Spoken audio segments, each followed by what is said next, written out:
The following tape is a segment originating from Ed Parker's videos on advanced concepts and principles of Kenpo. It is the first tape of his series on sophisticated basics, which stresses methods of study as well as intricacies of stances. As you view the material, take note of the methods used to create interest in viewing Ed Parker's Kenpo from new and varied perspectives. Comprehending the relationship of precise categorizing of basic ingredients, you will make conscious of the importance of progressive learning as well as recognize the value of Ed Parker's unique discoveries. As a result of his findings, his system has undeniably been recognized as American Kenpo. Let us now hear from Senior Grandmaster Ed Parker himself. Hi, I'm Ed Parker. I've organized the following material on basics into what I feel is a logical and sequential order of priorities to ensure viewer comprehension.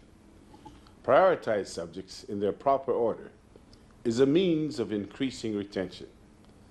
American Kenpo is divided into three major divisions: basics, self-defense, and freestyle or sparring.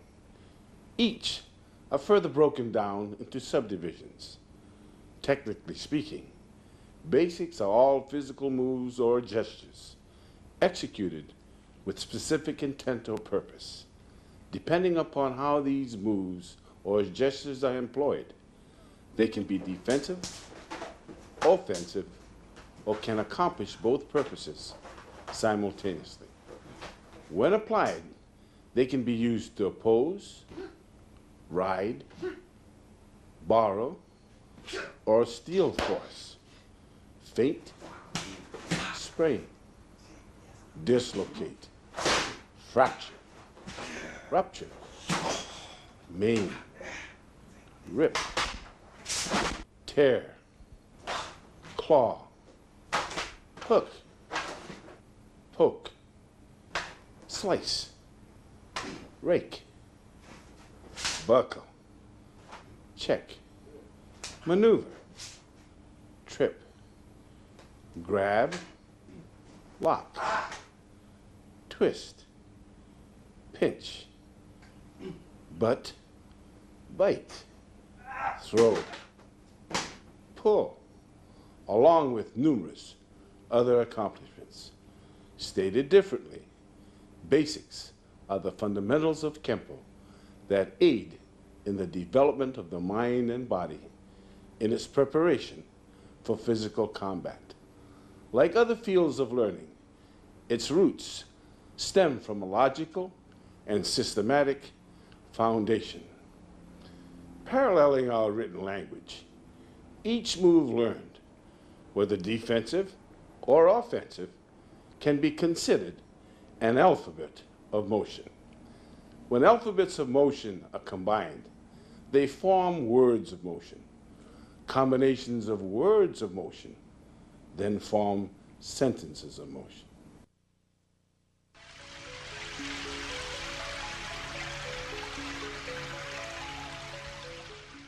Through my many years of experience, I have developed methods to aid you in your understanding of basics. As mentioned previously, comparable rudiments of our spoken language can be employed to boost our understanding of Kenpo. Learning moves in isolated steps is like learning words phonetically. For example, when we learn to pronounce the words cat, bat, and rat, we learn to say them phonetically as cat-at, bat-at, and rat. This method of pronouncing and enunciating our words taught us how to become articulate with our vocabulary.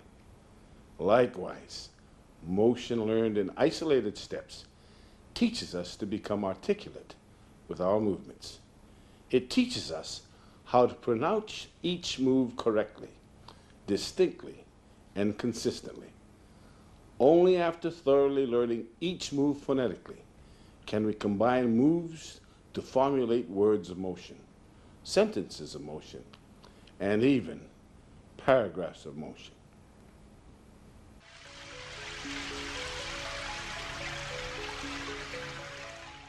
Another method that can be employed is by the numbers. Teaching basics via phonetics is like teaching movements by the numbers. Utilizing this method accentuates correct hand or foot positions. It additionally teaches the value of torque, complete utilization of body weight, and all other factors necessary to complete and or maximize a move. The by the number method is not to be used in a realistic situation. Once your moves are learned phonetically and maximum power is experienced, numbered stages are eliminated and direct action takes precedent. Just as we do not speak to each other phonetically on a daily basis, likewise, phonetics of motion are also dropped during the course of higher learning and or actual combat.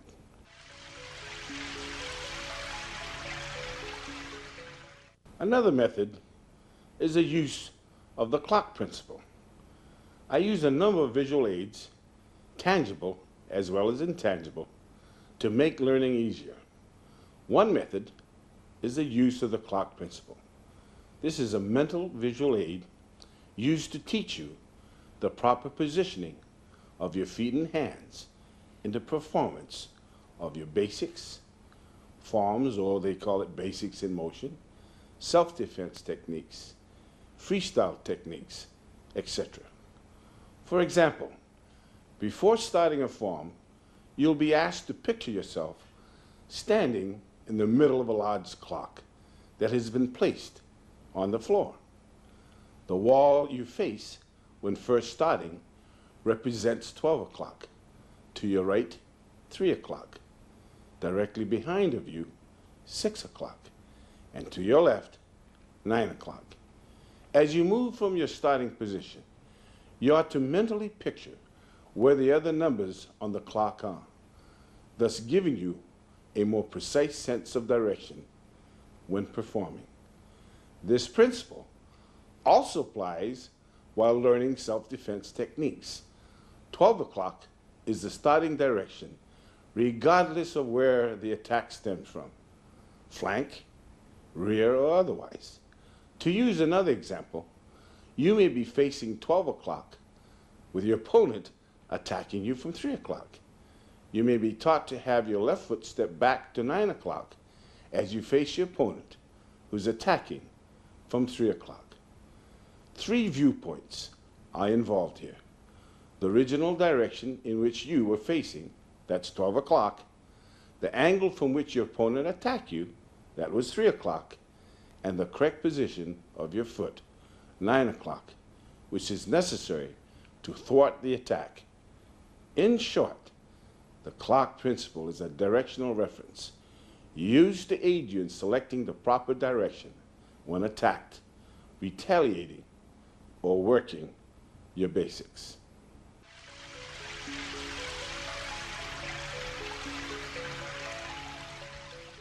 To further enhance retention, I employ the mathematic and geometric symbol concepts.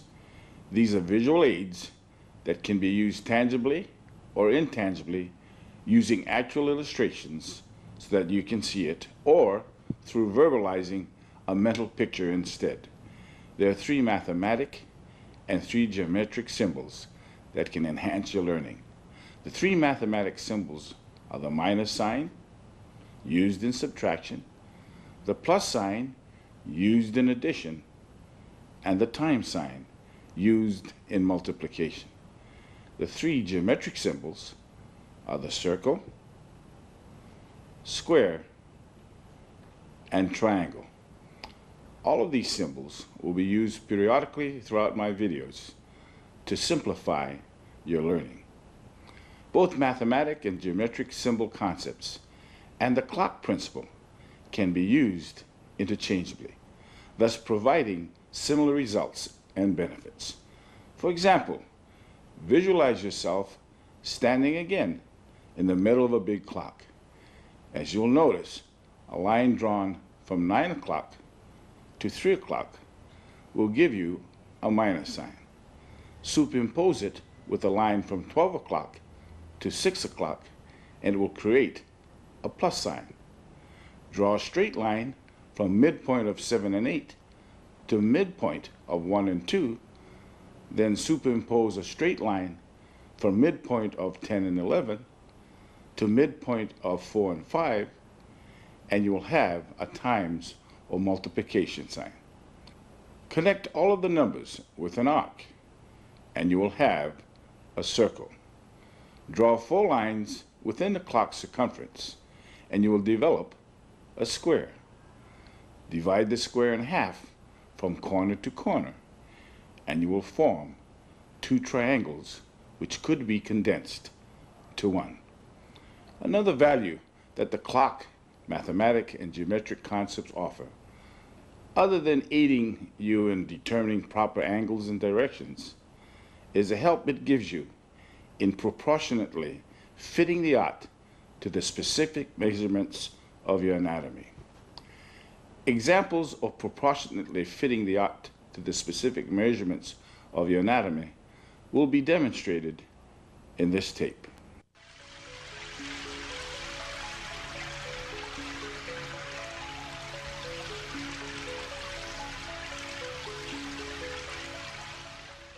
A more sophisticated visual aid encompassing all of these methods, in addition to others, can be found in the universal pattern. This pattern is the most important catalyst contributing to my creative knowledge. Through it and by it, I've been able to extensively structure American Kenpo. It has opened up untold avenues that have given me answers beyond my comprehension. Because of it, I have learned to effortlessly convert embryonic moves to sophisticated moves and to differentiate between the terms opposite and reverse, especially when applying them defensively as well as offensively. To get a trifle idea of how it can be applied, visualize yourself in the middle of a completed universal pattern. As you can observe, the directions, angles, and orbits that you can pursue are numerous. If you were to take 1/9 of the pattern, pull out some of the smaller patterns contained within, a number of benefits can be derived. There are overlapping circles using both arms, which can be used as an exercise or employed on a partner. The horizontal figure 8 using a single arm can also be used as an exercise or employed on a partner. Following a path of action from an extended outward block into an inward forearm block, use a pattern of a shaded square. As you can observe from the few samples shown, it would take a number of tapes to explain the universal pattern in its entirety. However, other applications can be viewed throughout my series of tapes.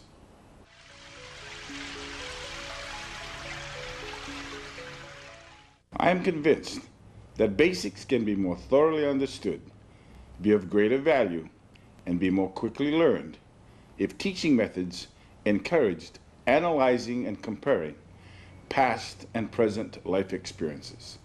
When you can relate to something or some concept that you're already familiar with, basics become easier to learn.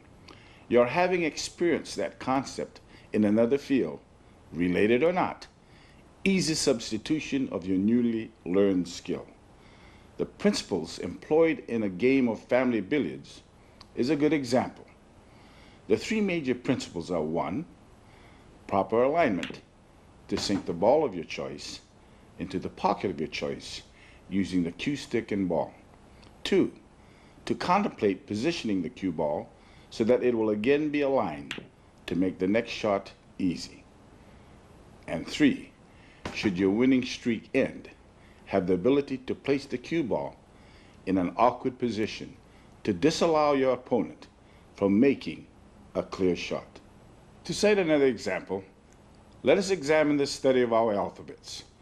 We have learned that alphabets can be written in uppercase or lowercase. Of interest, defensive and offensive movements are comparably applied. Let us examine a left punch to your head, followed by a right punch to your stomach. To defend yourself, let us use a right extended outward block to the left punch and a right inside downward elbow block to the right punch. You'll find that the blocks are much faster and safer than if we were to use our right fist to block the punches. The parallel here is that the high extended outward block is an uppercase movement, whereby the second block is a lowercase movement. As the examples demonstrated, when your new experiences and/or concepts parallel your old, you can be assured that you're getting closer to understanding the concepts of American Kenpo.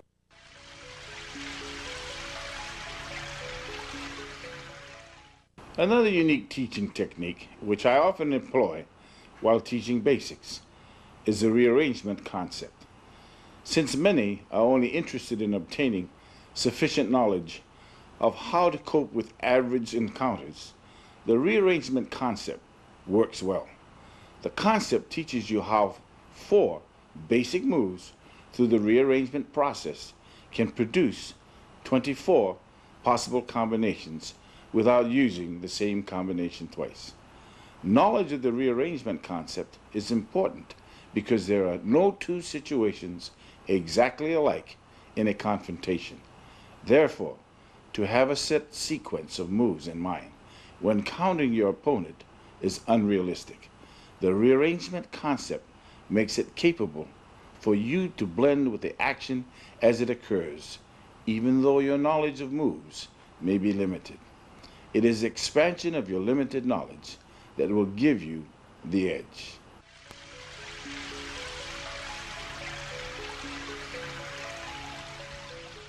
There are 2 rearrangement concepts, the numerical and the alphabetical. The formula in calculating how the numerical rearrangement concept works using 4 moves are as follows. 1 times 2 equals 2. 2 times 3 equals 6. And 6 times 4 equals 24. If you wanted to determine the number of combinations that 5 moves would produce, then multiply 5 times 24, which will give you an answer of 120. 6 times 120 is equal to 720, etc. Please view the tape to see how this concept is applied. To best understand how the numerical rearrangement concept works, let us examine a self-defense technique containing 4 moves and assign each move a number from 1 to 4. Assuming that the sequence of 4 moves flows without interruption, let us assign number 1 to a right inward block executed on the inside of your opponent's right punch. Number 2 to a right chop executed to the right side of your opponent's neck. Number 3 to a right inward horizontal elbow strike to the left side of your opponent's jaw. And number 4 to a right back downward hammer fist strike to your opponent's groin. This sequential flow of movements can be extremely effective if your opponent responds to your action and makes no effort to intentionally or unintentionally obstruct your flow of 4 sequential movements. Let us assume that an opponent does make an effort to defend himself by placing his left hand in a guarding position. If this occurs, let us now see how we can still use the same 4 moves by exercising a simple sequential change employing the numerical rearrangement concept to make it work.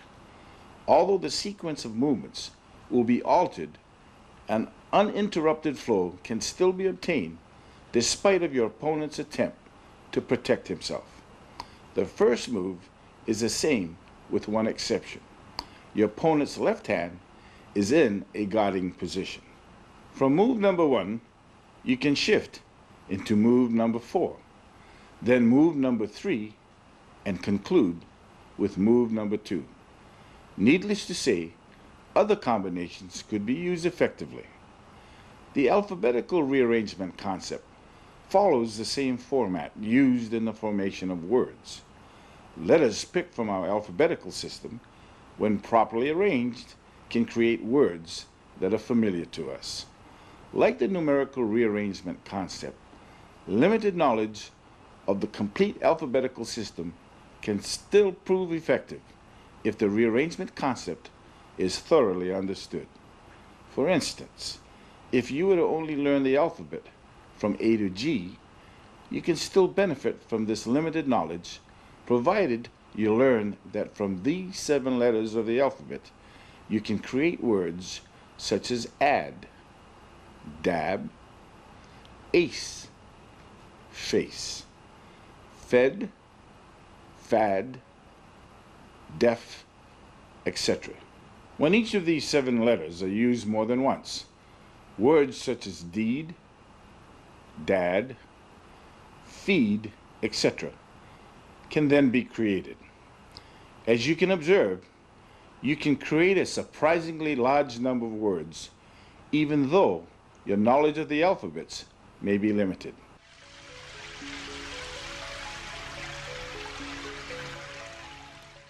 This and the succeeding videos in this series describe the 5 major categories of basics that comprise American Kenpo.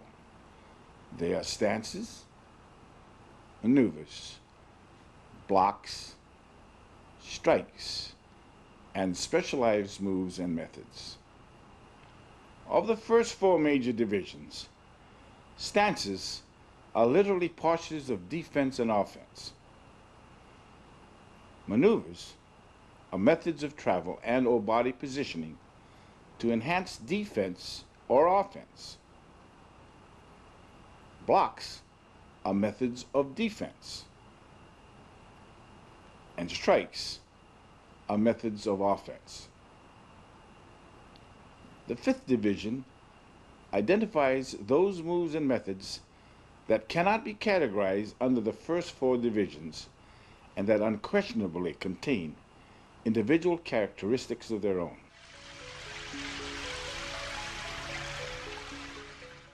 Stances form the foundation of all self-defense and freestyle moves. As we explore them, they are divided into the attention, horse, bow and arrow, kneel, cat, twist, one-leg stance, and specialized. Although the stances in American Kenpo may seem unnatural and contrary to conventional methods, they are, nevertheless, relevant against strikes delivered below as well as above the waistline. Stance considerations also encompass the possibility of multiple attacks. Many benefits can be derived from stances. They improve balance, give automatic protection to vulnerable areas, can be used to increase or decrease distance, aid in increasing one's power, assist in buckling, checking, or breaking an opponent's leg, allows for greater maneuverability, enhances an individual's peripheral vision, and much more. Stances can be learned in a variety of ways. The simplest procedure is to learn stationary stances. This method allows you to concentrate on upper body movements only. To include coordinated moves with the lower half of the body when first learning can be frustrating and discouraging. From stationary stances, You must then progress to stance changes while in place. This phase of training incorporates shifting your weight to 1. Increase range, thus making distance an ally, or to 2. Decrease existing range to help increase power, or crowd and jam your opponent. The feet in no way moves other than pivoting from one type of stance to another. The desired distance in either case is determined by the position of the upper body. As observed, in-place stance changes significantly reduces time and contributes to economy of motion. It also increases your ability to counter and attack. The third method is learning stances while moving. When this occurs, they can also be classified as foot and body maneuvers, depending upon what you wish to accomplish, and as circumstances dictate. You can walk, cross over, cross back, slide, shuffle, hop, skip, jump, or leap with them. When combining these methods, stances can be lost in transition, since they are not intended to be held for any length of time, except to help the flow of motion. However, if you were to isolate each move, specific stances would be distinguishable. Through continuous practice, you will execute stance changes in motion with balance, poise, and power. Ultimately, you'll also learn to relax, maintain correct form, and move with effortless speed. Each stance must be tailored to the width, depth, and height of each individual.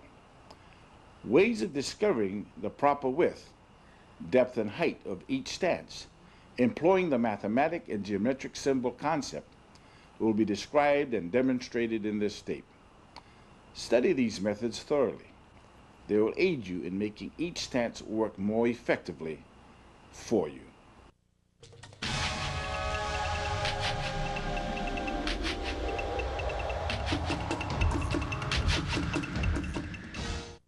The tension stance is a disciplinary stance used to convey instructions. It is also an interim move prior to reacting to a command. Though primarily used for class instructions, it can, on rare occasions, be employed in combat.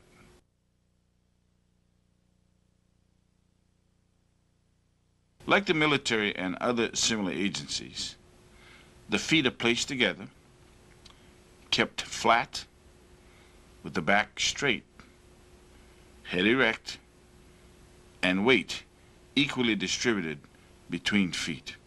Foot position, feet together, toe-toe, heel-heel. Weight distribution, 50-50. Reason and purpose, to convey instructional information, to teach discipline and respect, and help you to be more attentive.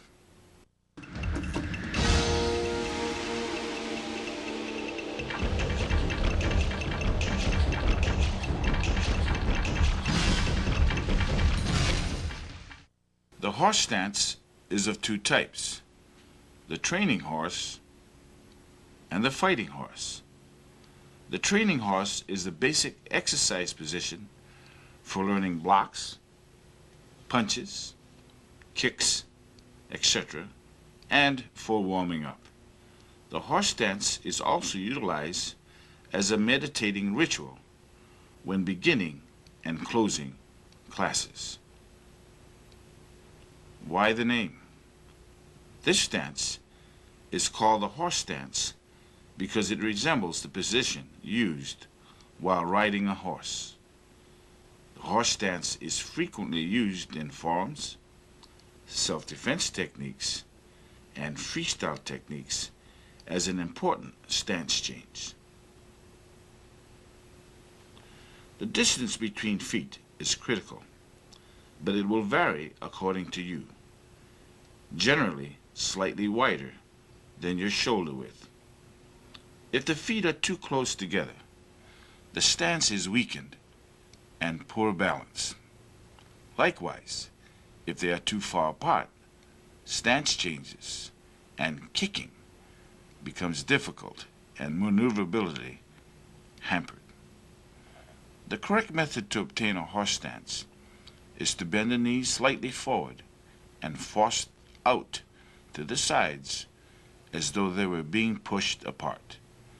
Holding the feet in place, avoid bending the knees too far forward or placing the feet too far apart.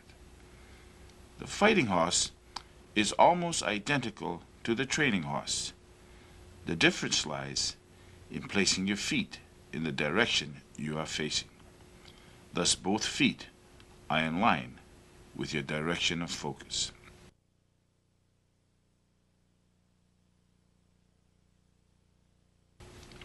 Analytical study of the horse stances. Keep your chin up. Relax your shoulders. Keep your head erect and body perpendicular to the ground. Force your knees out and away from you.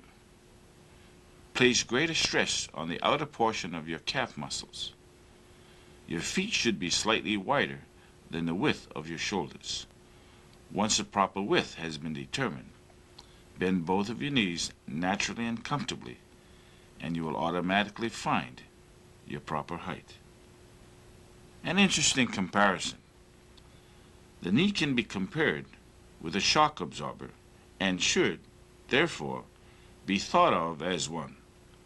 It should remain flexible between moves, remaining stable when and where necessary, and subject to instant directional change. The width, depth, and height of a stance must correspond with your dimensions. To give specific measurements is absurd. The training horse involves height and width only, whereas the dimensions of the fighting horse are restricted to height and depth. The following method can be used to correctly determine dimensions related to you. Place both feet together. Turn both heels out. Turn the toes of both feet out. And conclude by comfortably turning both heels out again. The method just described teaches you how to proportionally find your width. Once determining your width, squat comfortably and you will automatically obtain your proper height. In time, a step to your right or left will be sufficient to find the proper width of your training horse stance. The fighting horse basically has no width. However, to establish a proper depth of your fighting horse, you must first find the width of your training horse on your line of sight. After establishing this, have your head and eyes turn in the direction of your line of sight.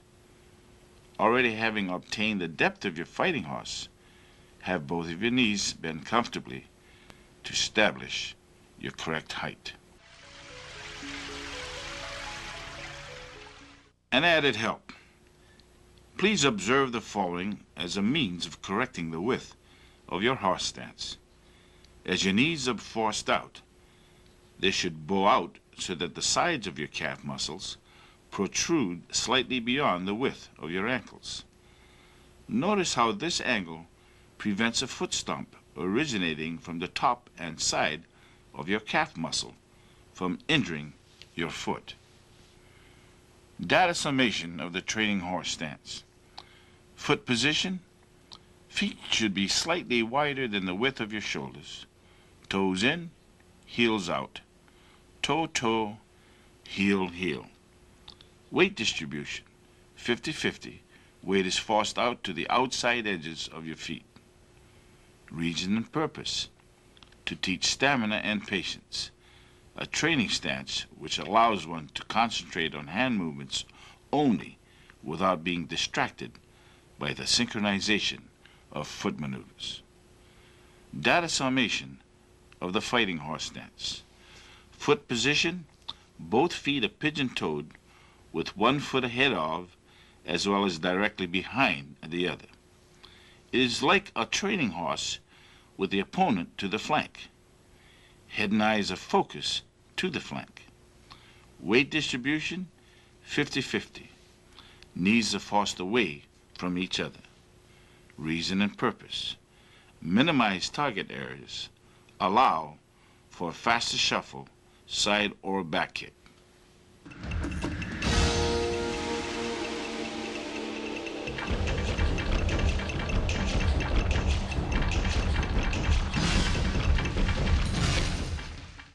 There are three types of bow and arrow stances: the neutral bow, forward bow, and reverse bow. They all serve useful purposes and should be added to your reservoir of knowledge. Why the name bow and arrow? The bow and arrow stance was named because of the positioning of the stance. As you will notice in the graphic, when a Chinese bow is superimposed on a forward bow stance, they are almost identical. The forward or bent leg forms part of the bow, and the rear or stiff leg represents the arrow. Neutral bow and arrow stance. The neutral bow is a strong stance and presents a small target. Consequently, the neutral bow is a good stance for sparring or when engaged in actual combat. It is also an important stance when executing your forms and self-defense techniques. Notice how the neutral bow places the rear hip closer to the front than the fighting horse. This is a crucial point of difference. It allows faster use of the rear arm and leg. The feet are pointed more toward the front and are parallel with one another instead of pigeon-toed. The knees are still forced out and the weight rests equally on both feet. Although the feet are placed on either side of the center line, they point toward the front, facing the line of sight or your opponent. In comparison, although the fighting horse gives you a distinct defensive advantage, it limits your ability to retaliate effectively. While the neutral bow is not as protective, it is effective and much more versatile when employing defensive and offensive tactics. Analytical study of the neutral bow. Front view. Position your arms so that the right arm covers the upper region and the left arm the middle region. Your feet should be properly placed on either side of the line of sight. Left heel to the left of the line and the right toe to the right of the line. Have your head and eyes face the line of sight. Since the body is almost sideways, it presents a small target. Knees are forced out. The feet are pointed more toward the front and are parallel to each other. Side view. Keep your head erect. Keep your knees flexible. Distribute your weight equally on both feet. Keep the toe of your right foot to the right of your line of sight. Keep the heel of your left foot to the left of your line of sight. Position your arms so that one is high and the other low. Make sure this policy is adhered to when the arms are switched. Keep your back straight. Finding the proper dimensions. To find the proper width of a right neutral bow, have the heel of your left foot line up with the toe of your right foot. Depth can be found by dropping the knee of your left leg so that it is in line with the heel of your right foot. You should be on the ball of your left foot when you plant your knee. Once your width and depth are determined, have both knees bend naturally and the proper height will be arrived at automatically. Data summation of the neutral bow. Foot position, one foot ahead of the other, utilizing the toe-heel relationship to determine the proper depth. Both feet should run parallel to each other and at an angle of 45 degrees from your opponent. Weight distribution, 50-50. Reason and purpose. Gives you greater mobility, allowing you to retreat or advance with ease. The forward bow and arrow stance is primarily used in a stance change to extend the reach of the rear arm and increase its power. The most important contribution of the forward bow is as a stance change between neutral bows. The form and smoothness of this sequence will largely determine the effectiveness of the rear arm. Since retreating with a forward bow is difficult and exposure to vulnerable areas is more pronounced, the stance is intended to be transitory. A forward bow can be formed from your neutral bow by rotating your rear hip so that it is even with your forward hip. Your front leg does not change, but your rear leg becomes almost stiff as it pushes your rear hip forward. Your rear foot, while still flat, pivots on the ball as the heel is thrust back to a position where the toes point mostly forward. The ground is literally used as a launching pad to push, brace, and support your action. Your weight shifts more to your front leg, but the tendency to lean with your shoulders or stiffen your forward leg must be avoided. To check your form, observe yourself in a mirror. The movement is a rotation of your waist while your back remains straight. Keep your shoulders square and parallel to the mirror, but do not raise your head nor move forward. Analytical study of the forward bow. Front view. Anchor your right elbow. The position of your front leg does not change. It is identical to your right neutral bow. Your head does not raise up, nor does it move forward. Have both of your arms in position to guard your vital areas. Keep your left foot and leg parallel to the line of sight. Top view. Make sure your hips and shoulders are parallel to each other. Focus your eyes straight ahead. Have the heel of your left foot anchored to the ground. Make sure your shoulders are square and parallel to the wall in front of you. Keep your right hand high. Position your left hand low. Make sure your forward or right knee is forced out. Have your right foot turned in. Do not lean forward or back with your shoulders. Keep your rear or left hip forward. Your left leg is kept rigid in this stance. Keep your left foot flat. The toes of your left foot should point forward. Finding the proper dimensions. Finding the proper dimensions for the forward bow are simple. First, find the dimensions of your right neutral bow. Once this has been determined, have the heel of your left foot thrust back by pivoting on the ball of that foot. Push your left hip forward as you stiffen your left leg so that both hips line up with each other. Upon completing this adjustment, all dimensions, width, depth, and height would be established automatically. Data summation of the forward bow. Foot position, one foot is ahead of the other with your right foot at a 45-degree angle from your opponent and your left foot at a 90-degree angle from your opponent. Basically, a toe-heel, heel-knee relationship. Weight distribution, 60-40. 60% of your weight is on the right or forward leg, and 40% is on your left or rear leg.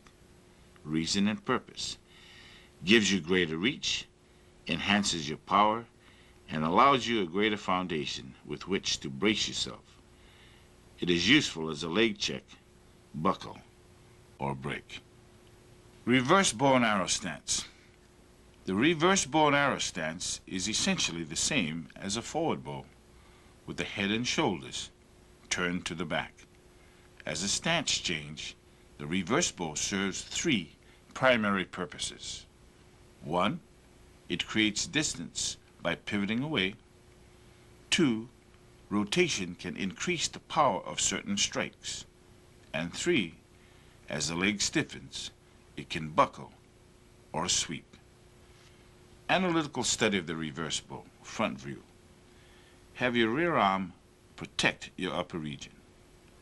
Have your forward arm protect your lower region. Keep your rear knee bent. Keep your forward leg stiff. Top view. Make sure your shoulders are parallel to your line of sight. Keep your forward foot flat. The foot position is the same as a forward bow, with the exception that the head and eyes are turned into the opposite direction.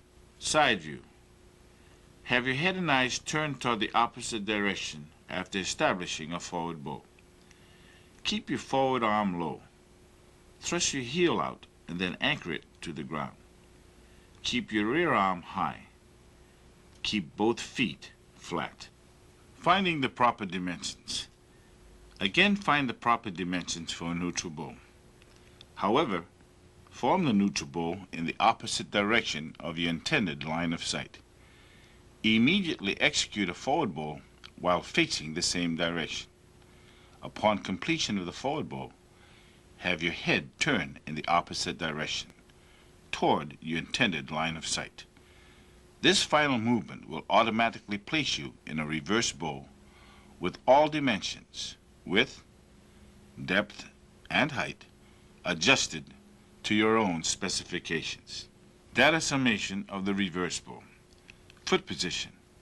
One foot is ahead of the other, with the forward foot at a 90-degree angle, heel out, from your opponent, and the rear foot at 45 degrees, heel out.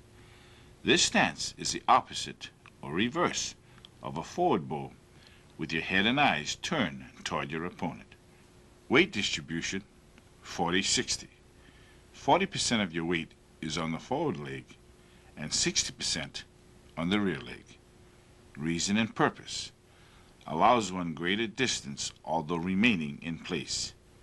Give greater power using opposing force. Is useful as a leg check, buckle, or break.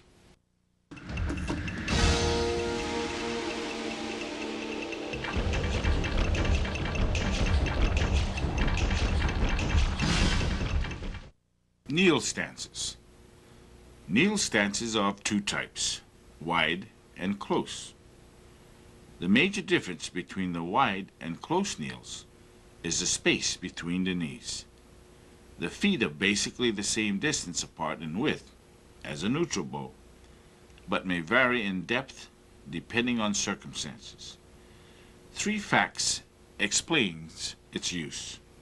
1. The body drops in height, thereby giving power to your downward strikes, as it employs the principle of gravitational marriage, avoids an attack by going under it, or to help reach a low target. 2.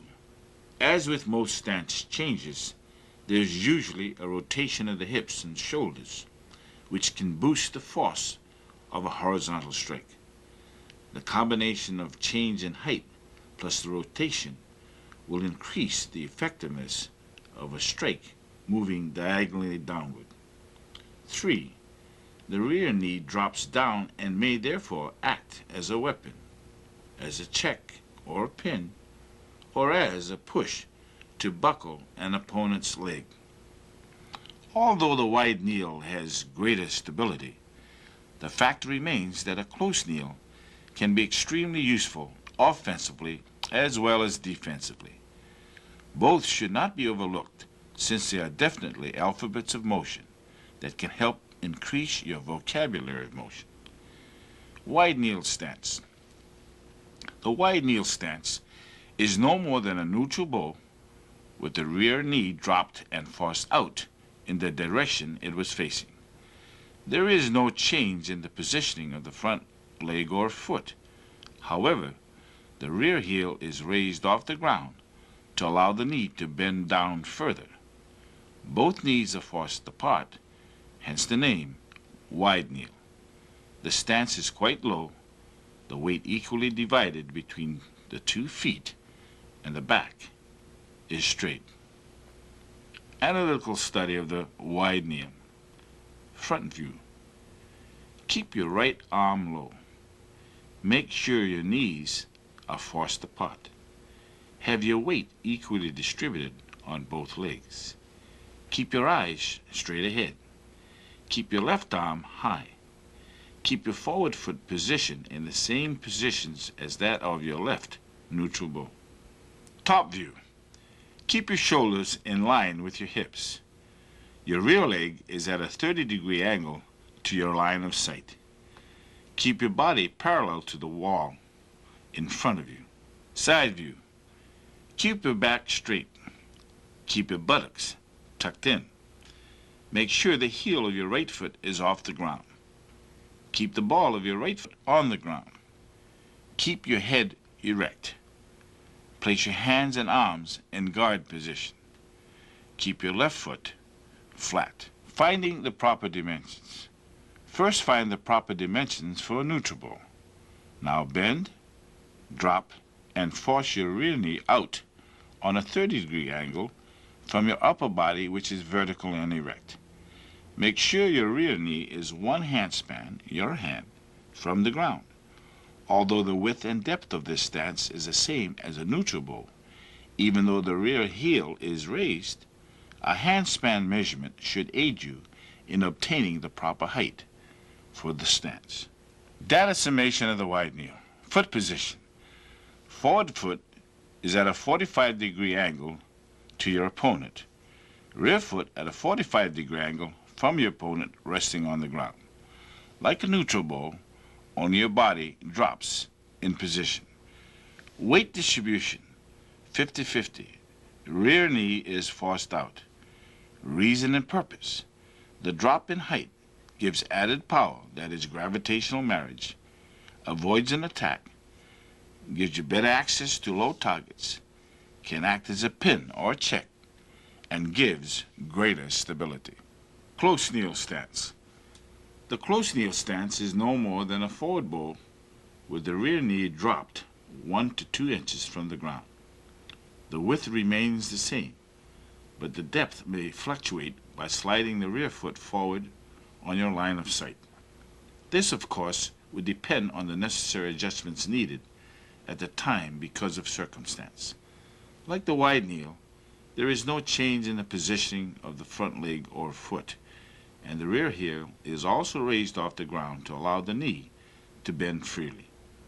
The forward knee is the only one forced out.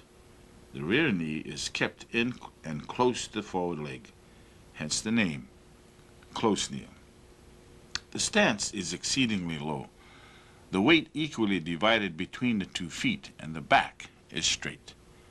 The close kneel is lower than the wide kneel, since the rear knee is kept closer to the ground. The weight, though equally distributed, is centered over the right knee. Analytical study of the close kneel. Front view. Keep your right arm low. Have your right knee brought straight down. Have your weight distributed equally on both legs. Keep your eyes straight ahead. Keep your left arm high. Force your left knee out.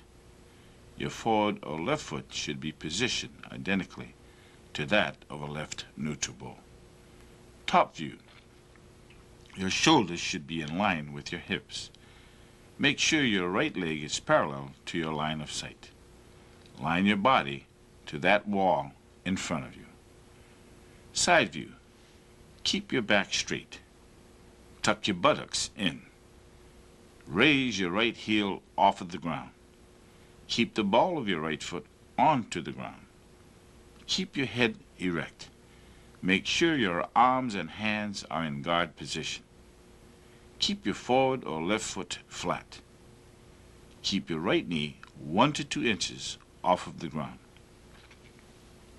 Finding the proper dimensions. The first step is to find the proper dimensions for a forward bow. Once obtained, Bend and drop your rear knee straight down toward the floor and about 1 to 2 inches from it. Make sure your rear knee does not touch the ground, although the width and depth of this stance is the same as a forward bowl. Even though the rear heel is raised, having your rear knee 1 to 2 inches from the ground should aid you in obtaining the proper height for this stance. Data summation of the close kneel. Foot position. Forward foot is at a 45-degree angle to your opponent. Rear foot is at a 90-degree angle to your opponent, resting on the ball of the foot with the heel off of the ground.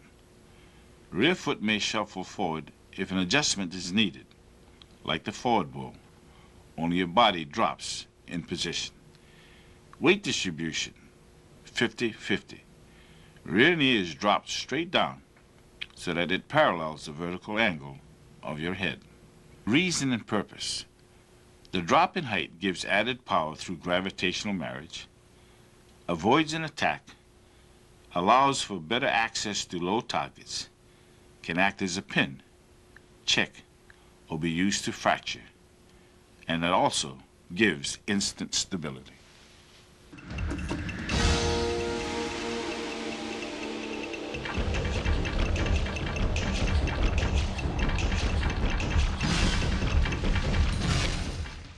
The cat stance also consists of two types, 45-degree and 90-degree stances. In both of the cat stances, the forward leg rests lightly and is poised for a kick. Shifting the weight off of the front leg also provides a defense against a possible leg sweep. With approximately 90% of the body weight centered low and on the rear leg, it is this very strain on the rear leg that explains, in part, why these two types of cat stances are usually transitory. 45-degree cat. While executing the 45-degree cat stance, the rear foot is flat and points off to the side at a 45-degree angle with the knee bent, facing the same direction. Since the thighs in this stance are relatively close together, the 45-degree cat, when in transition, protects the groin. The ball of the front foot, while resting on the ground, is in line with the rear heel and placed far enough forward so the side view shows the angle of the forward leg to be a little less than vertical. Analytical study of the 45-degree cat. Front view. Keep your right arm low. Remain flat on your right foot. Keep 90% of your weight on your right foot. Your eyes and head should face straight ahead. Keep your left arm high. Keep your thighs relatively close together. Plant the ball of your left foot only. 10% of your weight should be on your left foot. Top view. Keep your body parallel to the wall in front of you. Your hips should be in line with your shoulders. Your right knee and foot should be on a 45-degree angle. Your left foot should be on a 90-degree angle. Side view. Keep your back straight. Keep your head erect. Have your buttocks tucked in and make sure that it sits low. Bend your right knee. Have your arms and hands in guard position. Bend your left knee. Make sure your left heel is raised off of the ground. Make sure that both of your feet are pointed away from you. Your left foot is on a 90-degree angle. Your right foot is on a 45-degree angle. Other helpful information. There are many variations of the cat stance. The primary difference generally involves the forward foot. Although very little weight is placed upon it, you may position the foot so that it rests on 1, the ball of the foot, 2, the flat of the foot, or 3, the heel of the foot. Regardless of what is used, they basically serve the same purpose. Special note, according to history, practitioners often place their bare feet on the ground in any one of the 3 variations demonstrated to feel the ground vibrations of approaching men or horses. Finding the proper dimensions. A helpful aid in finding the proper dimensions for a 45-degree cat is to again use the plus symbol to visually assist you. Position the rear foot so that the foot points out on a 45-degree angle. Place the heel of your forward foot against the heel of your rear foot.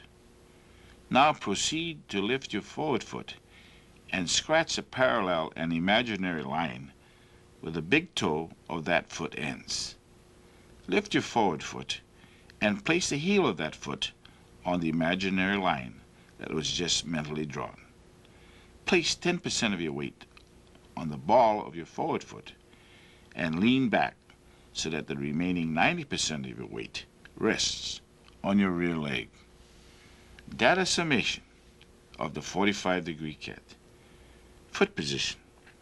The toes and foot of your forward leg are on a 90-degree angle to your opponent, with the rear foot at a 45-degree angle to your opponent. They are 45 degrees from each other. Weight distribution, 10-90. 10% of the weight is on the forward leg, 90% on the rear leg. Reason and purpose. Useful in transition. Poised for a kick. Better use against a frontal attack. Useful defensively as well as offensively. Forward leg cannot be easily upset by a sweep. 90-degree cat. The rear foot is flat when forming the 90-degree cat stance. However, the difference is the direction of the toes and foot, which point off to the side at a 90-degree angle with the knee bent in the same direction. The thighs in this case are not close together as a 45-degree cat.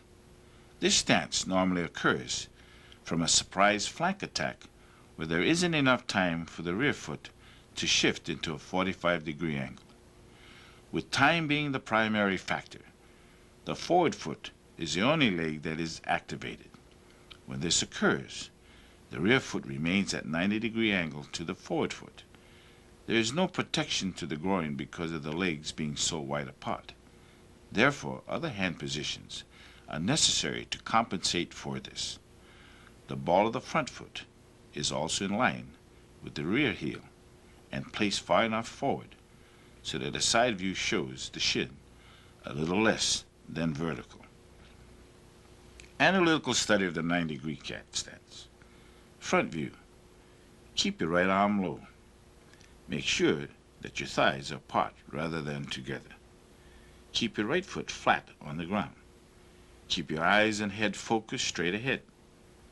Keep your left arm high. Plant the ball of your left foot. Place 90% of your weight on your right foot. Place 10% of your weight on your left foot. Top view. Your body should be parallel to the wall in front of you. Line your hips up with your shoulders. Make sure your right knee and foot on a 90-degree angle. Side view. Keep your back straight. Keep your head erect. Keep your buttocks tucked in and make sure it sits low. Make sure that both feet are pointed away from you. Place your arms and hands in guard position. Keep your left knee bent. Raise your left heel off of the ground. Your left foot is also on a 90-degree angle. Your right foot is on a 90-degree angle also. Finding the proper dimensions. Again, visualize an imaginary plus sign. This time, have your rear foot point out on a 90-degree angle. As with the 45-degree cat stance, the heel of your forward foot is placed against the heel of your rear foot. Lift your forward foot and draw an imaginary line with the big toe of that same foot. Lift your forward foot and place the heel of that foot on the imaginary line that was mentally drawn. Place 10% of your weight on the ball of your forward foot and lean back and over your rear leg so that the remaining 90% of your weight rests on that leg. Data summation of the 90-degree cat. Foot position. The toes and foot of your forward leg is at a 90-degree angle from your opponent with the rear foot parallel to your opponent, 90 degrees to your forward foot and leg. Both are 90 degrees from each other. Weight distribution, 10-90. 10% of the weight is on the forward leg, 90% on the rear leg. Reason and purpose. This stance is useful in transition when you're poised for a kick. It is best used against a flank attack. It is useful defensively as well as offensively. It would be difficult to upset your forward leg with a sweep.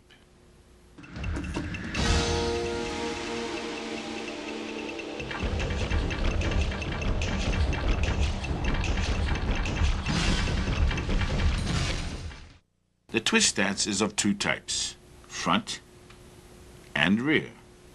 Both have numerous applications. They are more commonly used as a means to advance or retreat without rotating the trunk of the body, or they may be used as a stance change to protect the groin, to break a leg, to check, or when rotating out of the stance, they may be used to switch the forward and rear arms without shifting the feet. When assuming the stance, they can be used as a follow-through for a sweep or a kick, and on occasion, they may be used as deceptive moves when freestyling. Twist is a short term for twisted horse, so called because the stance can be readily formed from a horse stance by twisting the waist and allowing the feet to pivot freely. A good twist sits quite low and maintains half weight on the ball of the rear foot. With practice, both twist stances can be held comfortably, since strength comes from resting one knee on the calf of the other. Front twist. An easy method to form a front twist stance, other than twisting into it from a horse stance, is to start from a left neutral bow and have the rear or right foot slide directly forward and past the front foot, while the toes of the right foot continue to point off to the side. As your weight moves forward, the heel of the stationary or left leg comes off the ground, permitting the knee of the same leg to bend forward until it rests on the calf of the right leg. The right foot lies flat on the floor. The feet are now basically at right angles, a little less than the width of a horse stance apart. Once positioned in the front twist, the shoulders or hips do not rotate, and the maneuver prior to establishing the front twist is called a right front crossover. Analytical study of the front twist. Front view. Keep your eyes and head focused forward. Keep your right arm low. Keep your right foot flat. Distribute your weight equally on both legs and feet. Keep your left arm high. Have your left knee rest on your right calf. Do not allow any space between your legs. Have your left foot rest on the ball of the foot only. Top view. Keep your hips in line with your shoulders. Your right foot should also be parallel to the wall in front of you. Keep your upper torso on a 45-degree angle to the wall in front of you. Side view. Keep your back straight. Keep your buttocks tucked in. Bend your left knee and have it rest on the center of your right calf. Make sure your left heel is off of the ground. Keep your head erect. Place your arms and hands in guard position. Keep your right knee bent.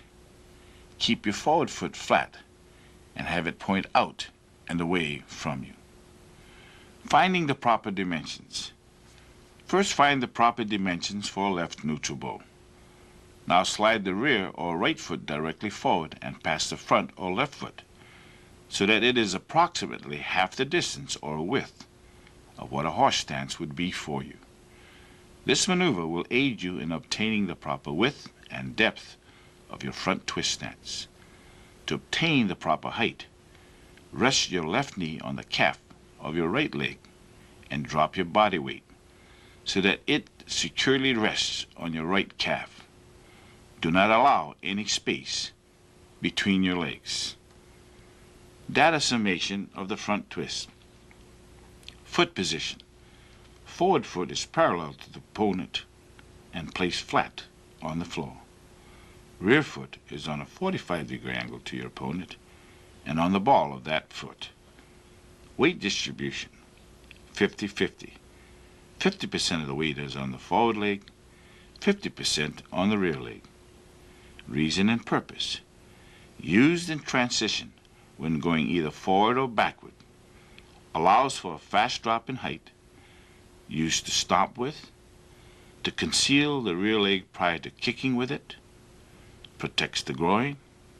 Assists in breaking a leg as a check or used as a sweep. Rear twist. A rear twist stance can also be positioned from a left neutral ball by having your right foot slide directly to the back of and past and ahead of your left foot while the toes of your right foot continue pointing in the same direction. As the weight moves forward, your left foot remains flat as your right foot is planted on the ball of the foot. Have your right knee rest on the calf of your left leg.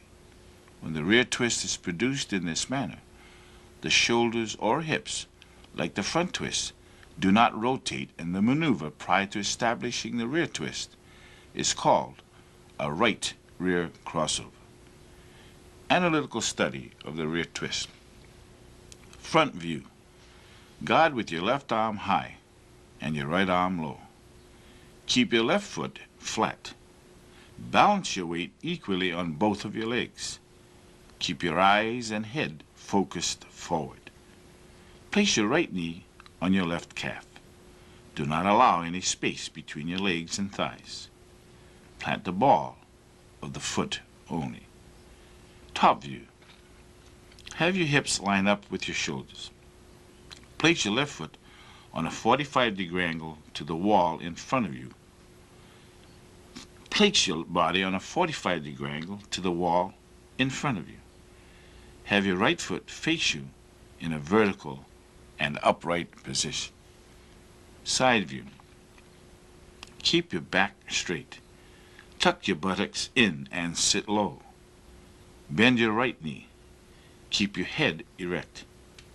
Place your arms and hands in guard position. Bend your left knee. Raise your right heel off the ground. Have your right foot point in and toward you. Have your left foot point away from you. Finding the proper dimensions. Like the front twist, find the proper dimensions of a left neutral ball. This time, slide your right foot directly to the back of and past and ahead of your left foot, so that it again travels approximately half the distance or width of a horse stance as it pertains to you. This maneuver will aid you in obtaining the proper width and depth of your rear twist stance. From this position, drop your body weight so that your right knee rests securely on top of your left calf. Thus, your proper height is obtained. Data summation of the rear twist. Foot position. Forward foot or lead foot is at a 45-degree angle from your opponent, resting on the ball of that foot. Your rear foot, which is originally the forward foot, is parallel to your opponent and rests flat. Weight distribution, 50-50. 50% of the weight is on the forward leg and 50% on the rear leg. Reason and purpose. Used in transition when going either forward or backward, allowing for a fast drop in height. Used to stop with, to break or check, and to protect the groin.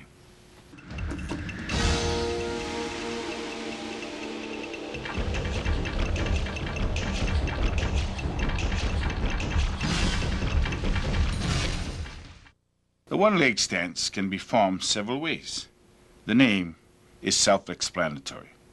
However, what constitutes a right or left one-leg stance does differ from the other stances learned in this tape. In this case, it is the supporting leg, the leg bearing the body weight, that determines a right or left one-leg stance. The airborne leg, the leg which is raised, is not used as a determining factor because of the numerous positions, directions, and heights it can be placed in. The one-leg stance is commonly used while jumping from side to side to avoid a frontal or rear attack. It may arise out of a cat stance to avoid a leg sweep. Generally, it is a very useful transitory stance while shifting from one stance to another. On occasion, it may be used deceptively while freestyling. The hand positions can also vary depending upon the positions used when forming a one-leg stance. Important note, a one-leg stance can be formed by raising the rear leg instead of the forward leg. It does not have to be the forward leg. Analytical study of the one-leg stance. Front view. Keep your right arm low. Keep your eyes and head focused straight ahead. Keep your left arm high. Lift your left leg up and in the air. Keep your right foot flat. 100% of your weight is on your right foot. Top view. Keep your hips in line with your shoulders. Keep your body parallel to the wall in front of you. Make sure your right knee and foot are on a 45-degree angle. Position your left knee on a 90-degree angle. Side view. Keep your back straight. Keep your head erect. Make sure your arms and hands are in guard position. Keep your buttocks tucked in and have it sit low. Bend your right knee. Bend your left knee and raise it to waist level. Make sure both feet are pointed away from you. Even with your left foot in the air, it should still face on a 90-degree angle. Position your right foot on a 45-degree angle. Finding the proper dimensions. Two of the dimensions, width and depth, are missing. Height is really your only concern in executing a one-leg stance. In executing a one-leg stance, bend your supporting leg to a comfortable and balanced position and maintain it. Make sure that your entire weight is centered on your supporting leg. You can execute a one-leg stance from any of the stances mentioned in this videotape. Cock your suspended leg to any height or position. Turn your head in any direction and place your hands and arms in any position. You would still be positioned in a one-leg stance. That is summation of the one-leg stance. Foot position. Your leg is suspended and your knee points to the left or right. The rear leg is bent with the foot at a 45-degree angle from a left neutral ball to your opponent. The rear leg can be raised instead of the forward leg if desired. Weight distribution. 100% on your supporting leg. Reason and purpose. Use more to protect the groin area. Utilizes economy of motion when executing a side kick with the leg that is suspended in the air.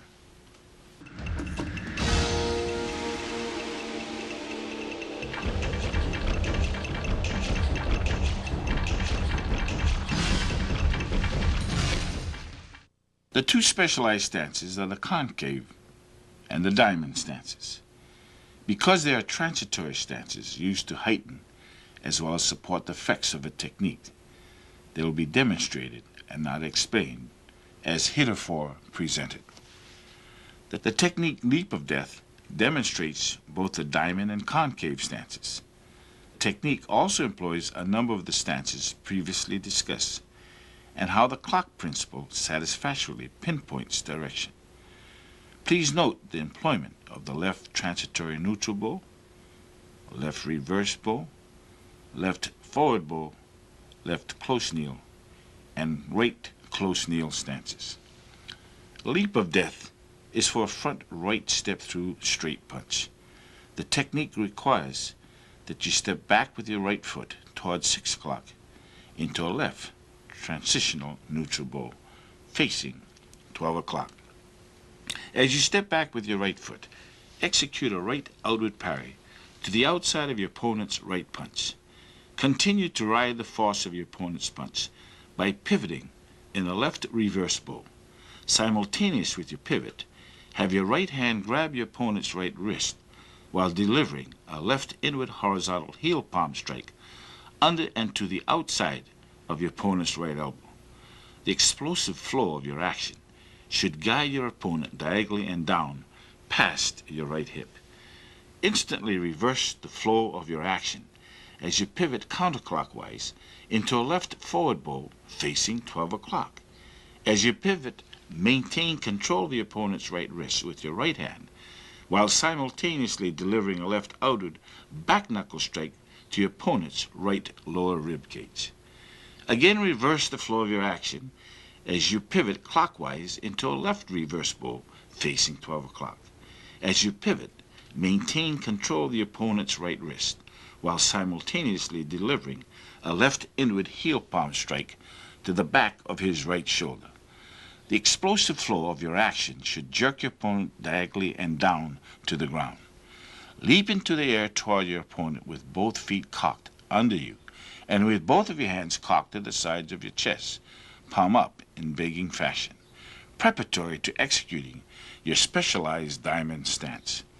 Land in a diamond stance on your opponent so that the heels of both feet strike to your opponent's kidneys, right heel to right kidney, left heel to left kidney.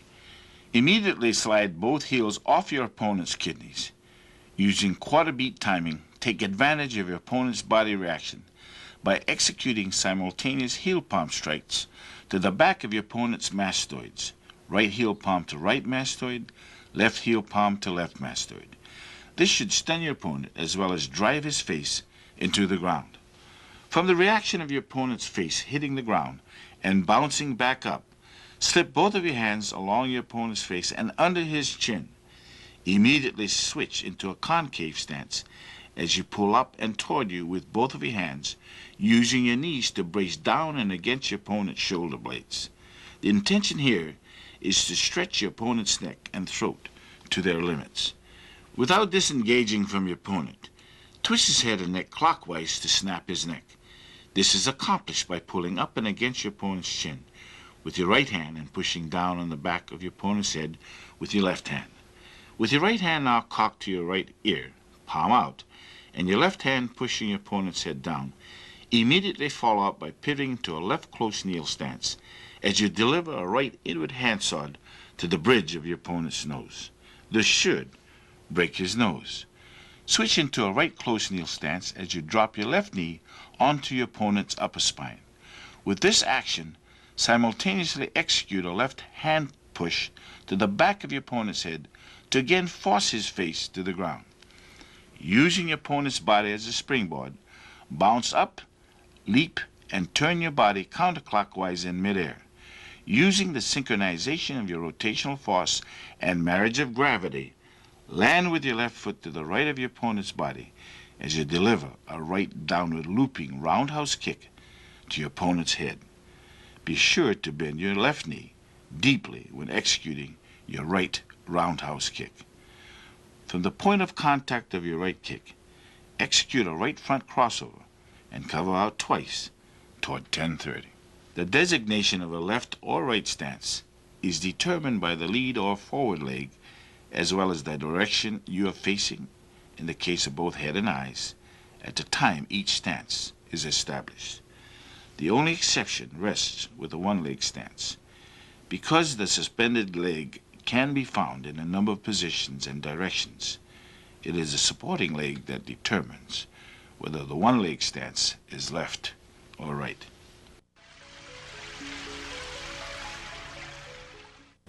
I hope you have enjoyed Sophisticated Basics 1. Review the many methods of study discussed, as well as the stances illustrated, by rewinding the tape as often as required. This can help your training immensely and assist you in achieving your goals more expeditiously. Grasp the rearrangement concepts along with the many methods discussed, and you will establish good, solid basics. To do so will aid you in converting embryonic movements to sophisticated movements. Obviously, there are many approaches to teaching basics. Whatever the approach, I admonish you to follow a progressive lesson plan geared to individual ability. Determine your strong points as well as those that come naturally. Then proceed to cultivate these positive attributes first. An important reminder: the information contained in this and future tapes covers a vast array of experiences. It is for the novice as well as the advanced practitioners. Therefore, you are cautioned to practice only those exercises paralleling your ability and skill.